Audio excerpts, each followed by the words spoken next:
Good morning dear friends, कैसे हैं आप? सभी को राधे राधे, जय श्री कृष्णा।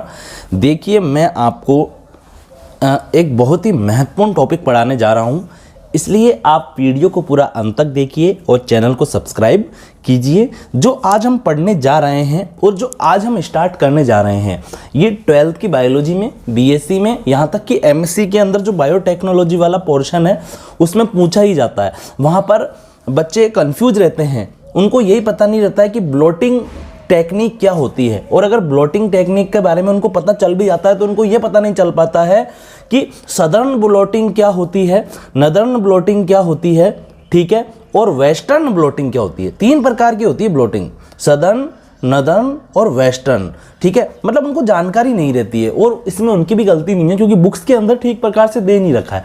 आ रही है बात आपको समझ में? तो मैं आपके लिए व्यवस्थित करके लेकर आ गया हूं, बिल्कुल ठीक है।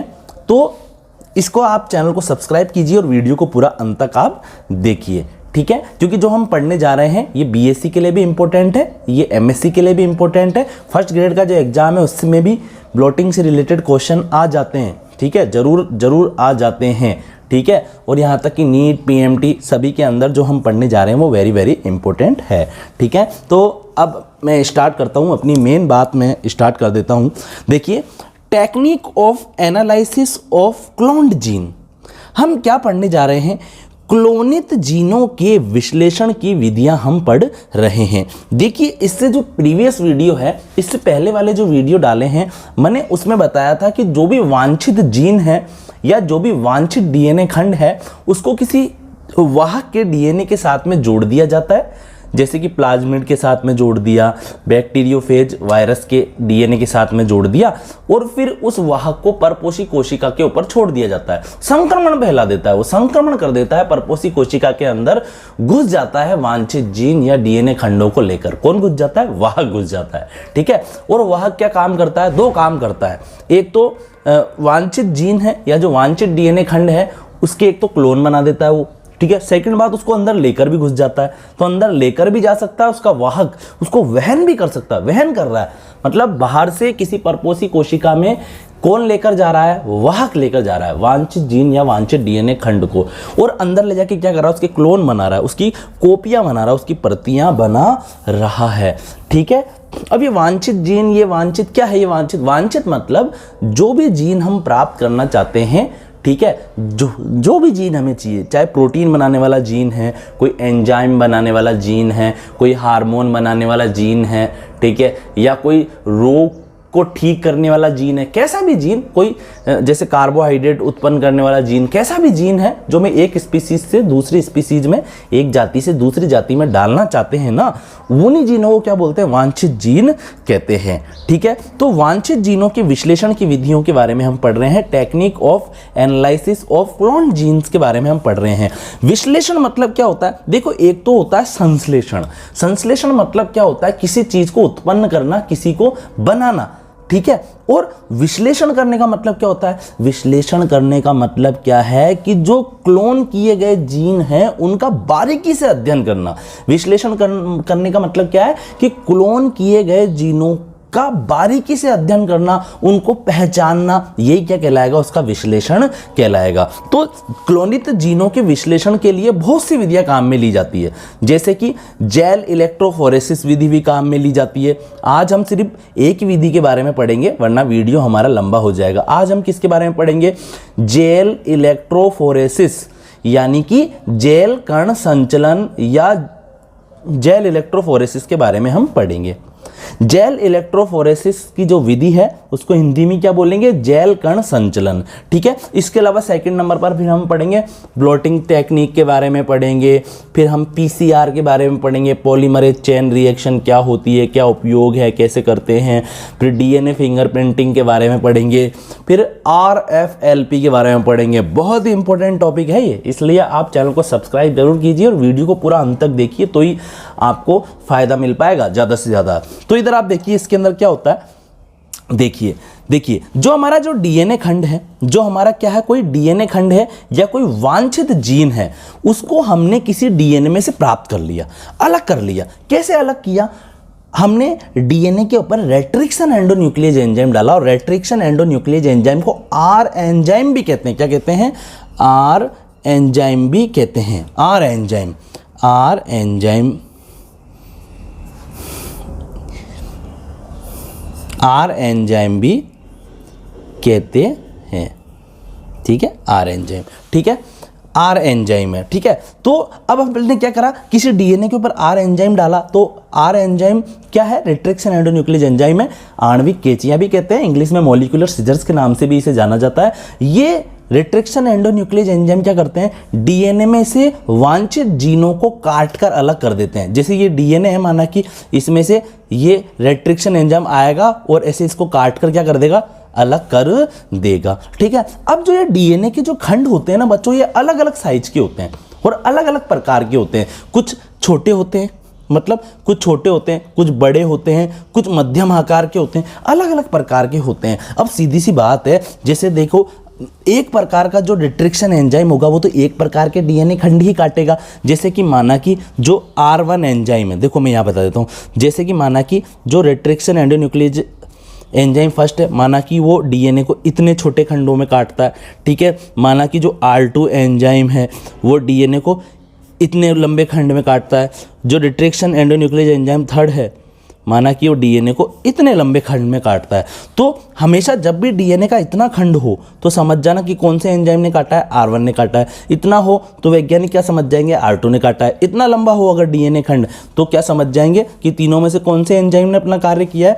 R3 ने अपना कार्य किया है। ठीक है, तो यहाँ पर क्या हो जाता है, देखो अलग अलग साइज के डीएनए खंड प्राप्त हो जाते हैं। फिर क्या करते हैं? डीएनए खंडों को है ना जेल के पास में रख देते हैं। जेल लेते हैं, यहाँ पर क्या लेते हैं? यहाँ पर एक जेल लेते हैं। ठीक है, दो प्रकार की जेल काम में ले सकते हैं, एग्रोथ जेल या पॉलीएक्राइलेमाइड जेल यहाँ पर काम में ले सकते हैं। इस जेल में बारीक बारीक छेद होते हैं। क्या होते हैं? इस जेल के अंदर बारीक बारीक छेद होते हैं। ठीक है, इस जेल के छेदों के पास में डीएनए खंडों के ढेर को रख देते हैं। ठीक है, और फिर क्या करते हैं? इस जेल के दोनों तरफ है ना विद्युत क्षेत्र लगाते हैं। क्या लगाते हैं? दोनों तरफ दो तार लगा देते हैं। देखो ये रहा नेगेटिव तार, ठीक है, ये रहा, देखो ये नेगेटिव तार है ना, ये वाला, और ये क्या है? ये पॉजिटिव तार है, पॉजिटिव तार है, ये लगा देते हैं। तो जेल के ऊपर विद्युत क्षेत्र आरोपित करते हैं। ठीक है, जेल के अंदर होते हैं बारीक बारीक छिद्र, जेल के पास में रख देते हैं, वांछित जीनों को रख देते हैं या वांछित डीएनए खंडों के ढेर को रख देते हैं। ठीक है, जेल के ऊपर विद्युत क्षेत्र लगाते हैं। तो विद्युत क्षेत्र के कारण मालूम है क्या होता है? जो ये डीएनए खंड होता है ना, ये इस जेल के अंदर घुस जाते हैं और इन जेल के जो अणुओं के बीच में पाए जाने वाले छिद्र हैं, इससे होकर ये धीरे धीरे क्या करने लग जाते हैं? गति करने लग जाते हैं।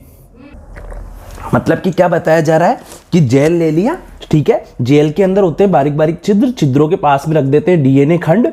ठीक है ना, जेल के ऊपर विद्युत क्षेत्र आरोपित करते हैं, दो तार लगाकर, धनायन और ऋणायन वाले दो तार लगाकर। ठीक है, जैसे ही जेल के पास में डीएनए खंडों को रखा जाता है और विद्युत क्षेत्र आरोपित किया जाता है, जो डीएनए के खंड है इन छिद्रों के अंदर से घुसकर जेल में गति करने लग जाते हैं। और ये गति करते हैं अपने अपने आकार के अनुसार। जो छोटे कण होते हैं ना, जो छोटे डीएनए के जो छोटे खंड होते हैं, वो तो जल्दी से गति करके आगे पहुंच जाते हैं। ठीक है, बड़े खंड पीछे रह जाते हैं। तो यहां पर जो जेल है उसके अंदर डीएनए के बैंड बन जाते हैं, और जो बैंड बनते हैं ना, प्रत्येक बैंड में समान साइज के डीएनए आ जाते हैं। यहाँ पर आप देखिए सारे के सारे जो छोटे साइज के जो डीएनए हैं वो इस फर्स्ट नंबर के बैंड में आ गए, जो बड़े साइज के डीएनए वो सेकंड नंबर के बैंड में आ गए, और जो और भी बड़े डीएनए हैं खंड हैं वो थर्ड नंबर के बैंड के अंदर आ जाते हैं। फिर क्या करते हैं? इस बैंड को काट कर अलग कर लेते हैं कोई ब्लेड वगैरह से। ठीक है, और फिर बैंड के ऊपर क्या कर देते हैं? बैंड को अभिरंजित करते हैं, रंगीन पदार्थ डालते हैं ऊपर। ठीक है, फिर उसके बाद में क्या करते हैं? इस बैंड के ऊपर है ना यूवी लाइट डालते हैं। तो जो इसके अंदर डीएनए जो खंड होते हैं वो कैसे दिखाई देते हैं? चमकीले येलो, चमकीले पीले रंग के वो, या चमकीले नारंगी रंग के दिखाई देते हैं। कैसे दिखाई देते हैं? चमकीले नारंगी रंग के दिखाई देते हैं। यहाँ पर डीएनए खंड चमकीले नारंगी रंग के दिखाई देते हैं। ठीक है, तो और क्या कर लेते हैं? माइक्रोस्कोप वगैरह के नीचे लगाकर भी इन चमकीले, इन नारंगी रंग के जो डीएनए खंड है इनका और अच्छे से विश्लेषण कर सकते हैं। ठीक है, तो देखिए आप ध्यानपूर्वक देखिए, इलेक्ट्रोफोरेसिस एक विश्लेषणात्मक विधि है। क्या है इलेक्ट्रोफोरेसिस? एक विश्लेषणात्मक विधि है। इसका उपयोग करके अपन डीएनए की खंडों का बारीकी से अध्ययन करते हैं, सूक्ष्मता पूर्वक अध्ययन कर सकते हैं ठीक प्रकार से। इसका उपयोग करके डीएनए खंडों को अलग अलग किया जा सकता है। देखो अलग अलग किया जा सकता है, जैसे अलग अलग साइज के डीएनए खंडों को क्या कर सकते हैं अपन, इसका उपयोग करके अलग कर सकते हैं। ठीक है, जैसे मैंने इसको काटा यहाँ से तो इस बैंड में छोटे डीएनए खंड आ गए, फिर यहाँ से काटा यहाँ से तो इस बैंड के अंदर बड़े डीएनए खंड आ गए। तो इस मेथड का उपयोग करके अपन डीएनए खंडों को अलग अलग कर सकते हैं। ठीक है, अलग अलग कर सकते हैं, क्योंकि जो अलग अलग साइज के डीएनए होते हैं वो अलग अलग प्रकार के ही होते हैं और उनमें जीन भी अलग अलग प्रकार के होते हैं। ठीक है, और देखिए आप ध्यानपूर्वक, इसके उपकरण में दो प्रकार की जेल को काम में लेते हैं। एक तो होती है एग्रोज जेल, कौन सी होती है? अगेरोज जेल, या ए भी लिख सकते हैं, एग्रोज जेल भी कह सकते हैं, अगेरोज जेल भी कह सकते हैं। सेकंड नंबर की होती है पॉलीएक्राइलेमाइड जेल। ठीक है, फिर उसके बाद में क्या हो रहा है यहाँ पर, इन जेलों के मध्य में क्या पाए जाते हैं? छिद्र पाए जाते हैं। इन जेल के अणुओं के मध्य छिद्र पाए जाते हैं। ठीक है, जिनके कारण ये आणविक छलनी या मॉलिक्यूलर सीव्स की तरह कार्य करते हैं। जेलों के मध्य में क्या पाए जा रहे हैं? बारीक बारीक छिद्र पाए जा रहे हैं। यहां पर आप देखिए ध्यानपूर्वक, मैं आपको दिखा देता हूं। यहां पर देखिए, इस जेल के अंदर आपको बारीक बारीक यहां पर छिद्र दिखाई दे रहे होंगे। यहां पर देखिए, आप देखिए बारीक बारीक छिद्र यहां पर है। ठीक है, ये देखिए, ये जो ब्लू कलर का मेरे हाथ में ये मार्कर है, इसमें आप देखिए, इधर देखिए, तो इस जेल के अणुओं के मध्य में छिद्र पाए जाते हैं, जिसके कारण ये आणविक चलनी या मॉलिक्यूलर सीव्स की तरह कार्य करते हैं। डीएनए के खंडों को जेल में छोड़ देते हैं। जेल में छोड़कर विद्युत धारा प्रवाहित की जाती है, तब डीएनए खंड अपने अपने आकार के अनुसार तेजी से जेल में गति करने लग जाते हैं। देखो, डीएनए खंडों को जेल में छोड़कर विद्युत प्रवाहित की जाती है, तब डीएनए खंड अपने अपने आकार के अनुसार, कुछ डीएनए खंड तेजी से तो कुछ धीमे से गति करने लग जाते हैं। ठीक है, जेल में अलग अलग जगह पर समान लंबाई के डीएनए खंडों के बैंड प्राप्त हो जाते हैं। पहले बैंड में समान लंबाई के डीएनए खंड है और सारे के सारे छोटे डीएनए खंड है। फिर जो सेकंड नंबर का बैंड है, इसमें भी समान लंबाई के डीएनए खंड है और थोड़े लंबे हैं। तीसरे में भी सभी डीएनए समान है, लेकिन दूसरे बैंड के डीएनए की तुलना में क्या है, यहाँ पर डीएनए खंड लंबे हैं। ठीक है, इन बैंड को फिर काटकर अलग कर लेते हैं और अभिरंजित कर लेते हैं। ये अभिरंजित करना मतलब क्या है? रंगीन कर लेते हैं, क्योंकि रंगीन चीज माइक्रोस्कोप में या यूवी लाइट में बहुत चमचमाती हुई नजर आती है और एक एक डीएनए का भाग आराम से दिख सकता है। ठीक है ना, तो इस बैंड को अभिरंजित कर लेते हैं, रंगीन पदार्थों में डुबो देते हैं, मतलब अभिरंजित कर लेते हैं, और अभिरंजित करके यूवी लाइट, अल्ट्रावायलेट प्रकाश, पराबैंगनी प्रकाश में देखते हैं इसे। तो देखने पर जो इस बैंड के अंदर जो डीएनए के खंड है ना, वो चमकीले नारंगी रंग के दिखाई देते हैं। ठीक है, तो यहां पर हमने क्या पढ़ा आज? हमने आज यहां पर पढ़ा क्लोनित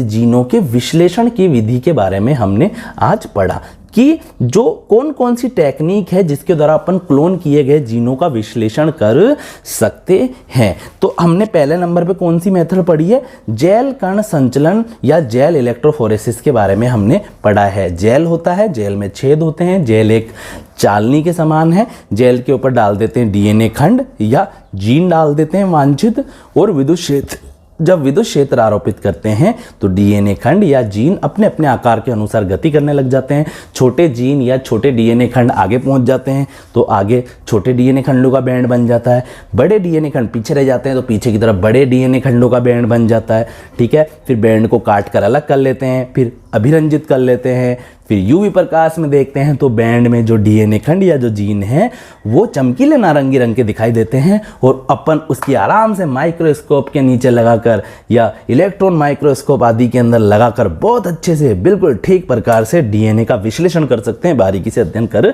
सकते हैं। देखिए बच्चों, जो मैंने आपको पढ़ाया है मुझे उम्मीद है आपको जरूर समझ में आया होगा। ठीक है, इसलिए आप चैनल को सब्सक्राइब कीजिए, वीडियो को पूरा अंत तक देखिए और मेरे साथ बने रहिए और साइंस को एंजॉय कीजिए। नेक्स्ट क्लास के अंदर हम पढ़ेंगे ब्लॉटिंग तकनीक, पीसीआर और आरएफ एलपी के बारे में। ठीक है, सभी को थैंक यू, सभी को राधे राधे, जय श्री कृष्णा।